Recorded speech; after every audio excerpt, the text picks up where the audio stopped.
Oi, gente, tudo bem? Eu sou a Jéssica Braz, do blog Caixinhas da Jéssica, e hoje vou mostrar para vocês uma receitinha caseira com creme de leite. Olha, o creme de leite.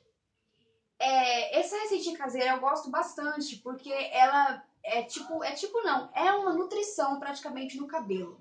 Como o creme de leite, derivado do leite, né, e ele contém muito óleo, contém muita proteína, então ele vai nutrir o seu cabelo. Então eu gosto bastante de fazer essa receita caseira.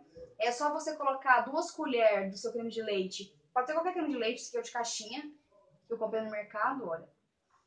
Eu ponho 2 colheres de sopa rasa no creme e eu misturo às vezes com óleo vegetal. Eu usei nessa receita de hoje esse aqui, óleo de rícino, mas você pode também ficar sem óleo, não tem problema algum. Pode colocar só o creme mesmo e o creme de leite. Então, se você quer saber como que eu fiz essa receita, então confere aí no vídeo.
Então, gente, esse aqui é o resultado da receita.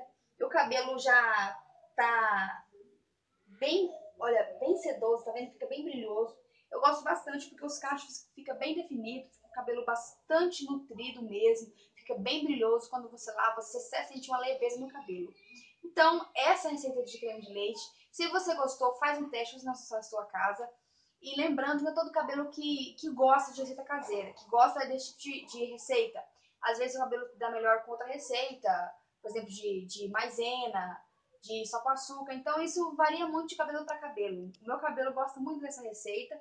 Se o seu também gosta, então faz na sua casa e faz um teste, tá? Então, gente, o vídeo de hoje foi esse. Se você gostou desse vídeo, dá um joinha pra mim no gostei, se inscreva aqui no canal, me segue nas redes sociais, eu tenho Facebook, eu tenho Instagram, eu tenho blog, tá bom? Um beijo pra vocês, fiquem com Deus e até a próxima, tá? Tchau!